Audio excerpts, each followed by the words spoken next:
The kingdom of Eldoria was a land of rolling green hills, towering mountains, and bustling cities.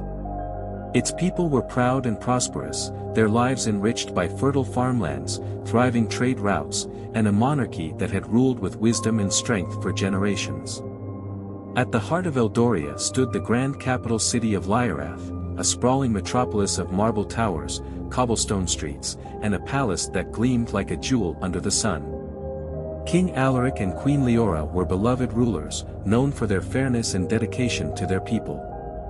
But it was their daughter, Princess Seraphina, who captured the imagination of the kingdom.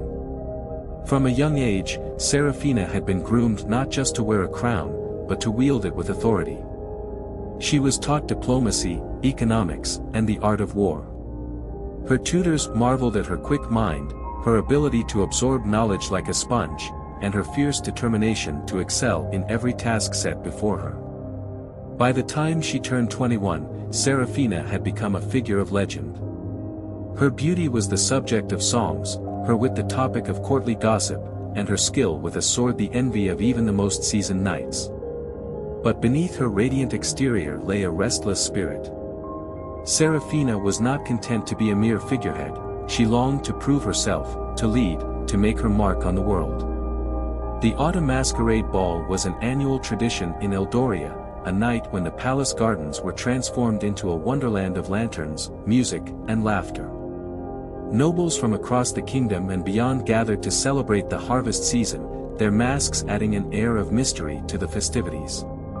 Seraphina stood at the center of it all, resplendent in a gown of deep crimson, her golden hair cascading in waves down her back. Her mask, a delicate creation of gold filigree and rubies, concealed her face but did nothing to dim her presence. She moved through the crowd with practiced grace, exchanging pleasantries with visiting dignitaries and fending off the advances of eager suitors. But as the night wore on, Seraphina grew restless. The ballroom felt stifling, the conversations shallow. She slipped away from the throng of admirers and wandered into the quieter corners of the garden, where the moonlight bathed the world in silver. It was there that she saw him. The stranger stood beneath an ancient oak tree, his silhouette dark against the moonlit sky. He wore a simple black cloak and a mask of plain black velvet, his features obscured but his presence undeniable. Unlike the other guests, who preened and postured, he seemed utterly at ease, as though the grandeur of the event meant nothing to him. Intrigued, Seraphina approached him. "You don't seem impressed by all of this," she remarked, gesturing toward the dazzling lights and the distant strains of music. The man turned to her, his eyes sharp and steady behind the mask. "Extravagance often hides emptiness," he replied, his voice smooth but firm. "I prefer to see what's beneath the mask, not just the one worn for show." Seraphina raised an eyebrow, intrigued by his boldness. "And what do you see beneath mine?" He studied her for a moment, his gaze piercing. "A woman who wears many masks. The princess, the warrior, the scholar. But which one is the real you?" His words struck a chord, and for the first time in years, Seraphina felt truly seen. She found herself drawn to this enigmatic stranger, to his quiet confidence and his refusal to play the games she so despised. Over the following weeks, the stranger, who introduced himself as Lucien, became a frequent presence at court. He was unlike any of the suitors who had come before him. He brought no gifts, made no grand gestures, and showed no interest in the petty rivalries that consumed the other nobles. Instead, he engaged Seraphina in conversations that ranged from philosophy to politics, challenging her assumptions and forcing her to think in ways she never had before. Lucien's past was a mystery, and he revealed little about himself. He spoke of traveling through distant lands, of battles fought and lessons learned, but he never mentioned his family or his origins. Seraphina found herself both frustrated and fascinated by his reticence. She was used to men who sought to impress her with their wealth or lineage, but Lucien seemed to care nothing for such things. As their bond deepened, Seraphina began to notice the whispers that followed Lucien through the halls of the palace. Some called him a spy, others a mercenary. There were rumors that he had once been a commander in a distant army, but no one could say for certain. Serafina's advisors urged her to be cautious, warning her that Lucien's motives might not be pure. But Serafina trusted her instincts. She had spent her life surrounded by people who sought to use her for their own gain, but Lucien was different. He didn't flatter her or try to manipulate her. He treated her as an equal, and that was something she had never experienced before. Just as Serafina was beginning to let her guard down, a crisis struck Eldoria. A neighboring kingdom, long envious of Eldoria's wealth, launched a surprise attack on the borderlands. Villages were burned, crops destroyed, and innocent lives lost. The kingdom was thrown into chaos, and Serafina found herself thrust into the role of leader as her father, King Alaric, fell ill from the stress of the invasion. Serafina knew that she could not afford to show weakness.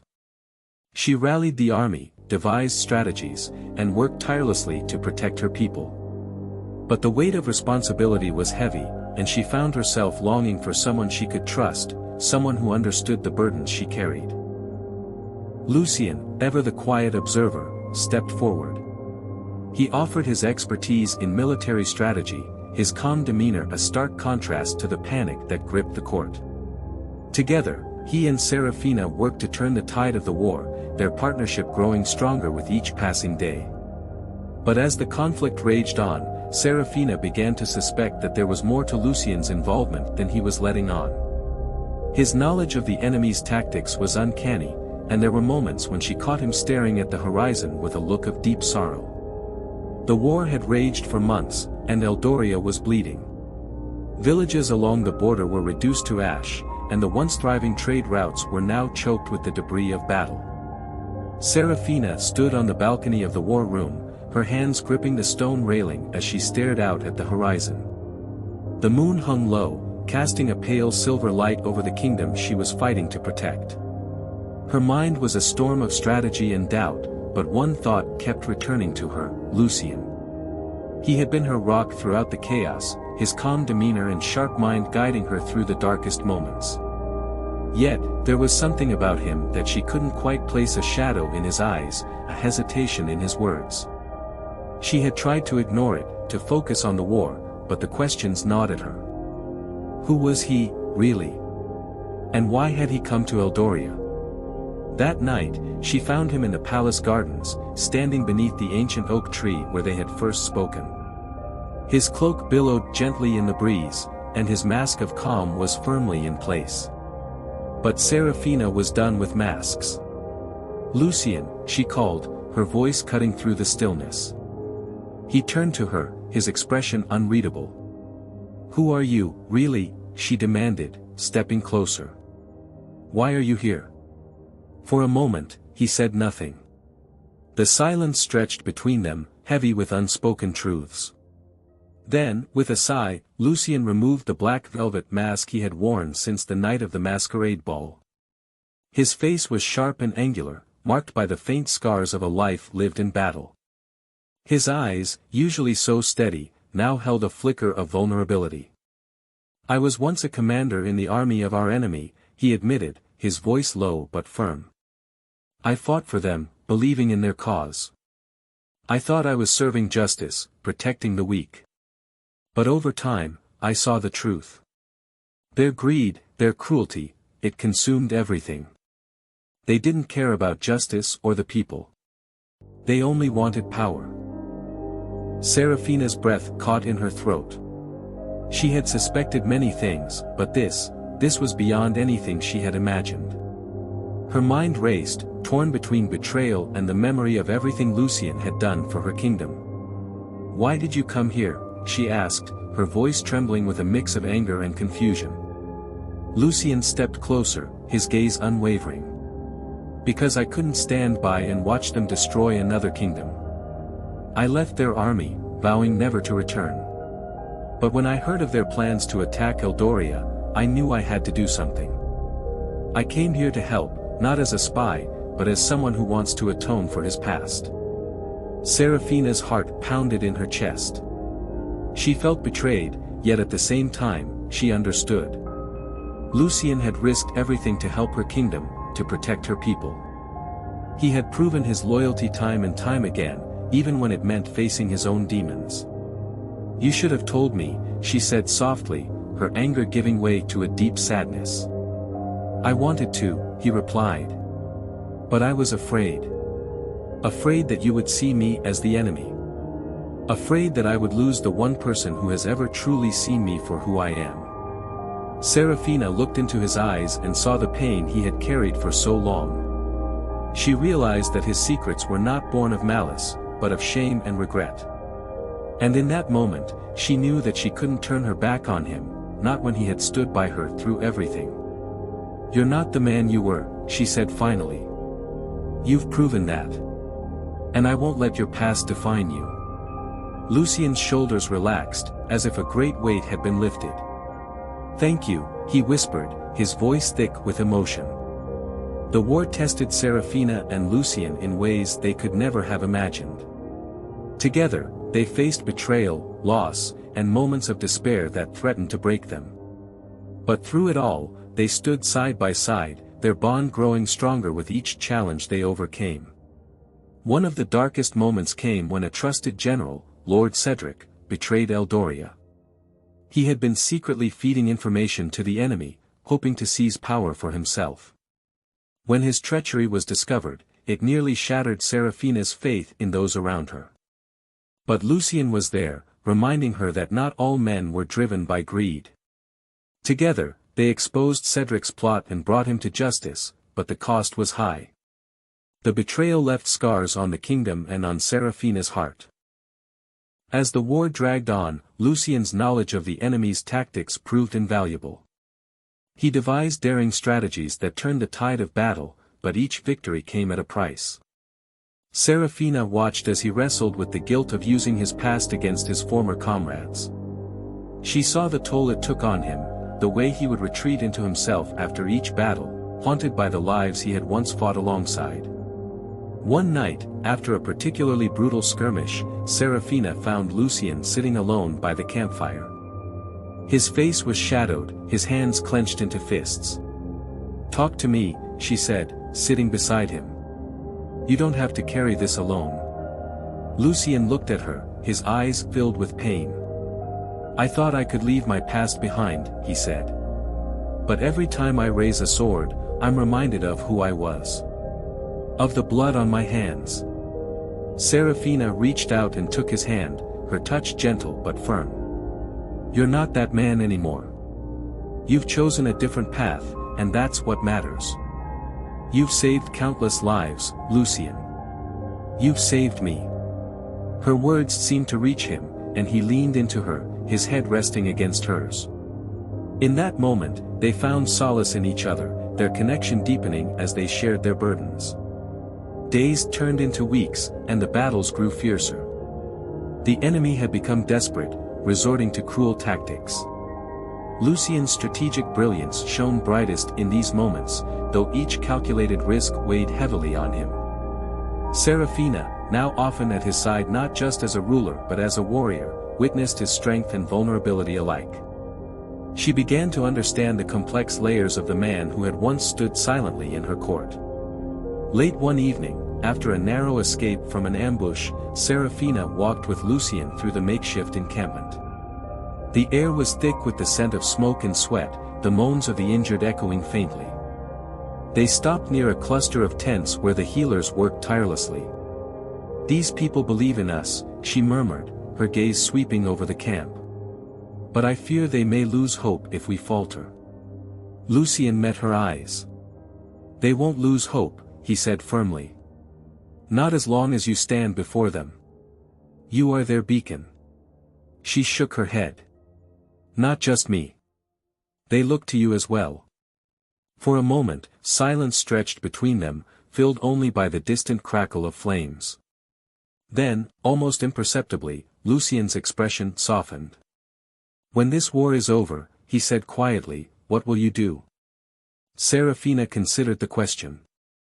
"I want to rebuild Eldoria. Stronger, fairer. No longer a kingdom ruled by titles and birthrights, but by merit and heart." He nodded. A noble dream. One worth fighting for. The war dragged on, each battle a test of endurance. Lucien led the troops with unyielding focus, but his moments of solitude grew more frequent. Serafina often found herself drawn to him in these times, offering comfort not with grand speeches but simple presence. One stormy night, when the rain battered their tents and the soldiers huddled for warmth, Serafina entered Lucien's quarters. He sat at the edge of his cot, staring at the worn map spread before him. "Another sleepless night?" she asked softly. He gave a weary smile. "I've forgotten what sleep feels like." Without a word, she sat beside him and rested her head on his shoulder. Together, they listened to the rain, finding peace amidst the chaos. When the war finally ended and peace was restored, Eldoria celebrated. The kingdom had been scarred, but it had survived, thanks to the courage and resilience of its people, and the leadership of Serafina and Lucien. As the dust settled, Serafina knew that her heart belonged to Lucien. He was not a prince or a nobleman, but he was the one person who had seen her for who she truly was. And that was enough. In a quiet ceremony beneath the ancient oak tree where they had first met, Serafina and Lucien pledged their lives to each other. The ceremony was simple, attended only by a few close friends and allies. There were no grand gestures or lavish displays, only the promise of a future built on trust, equality, and love.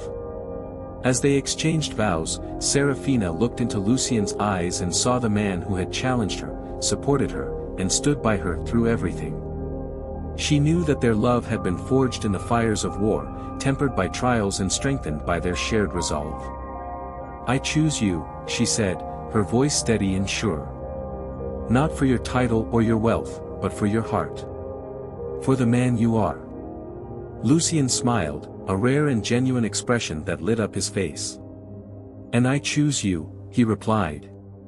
"Not as a princess, but as the woman who has shown me what it means to be truly free." They ruled Eldoria not as monarch and consort, but as equals. Together, they initiated reforms, opening the courts to commoners and establishing councils where all voices could be heard. Lucien trained the next generation of knights, emphasizing not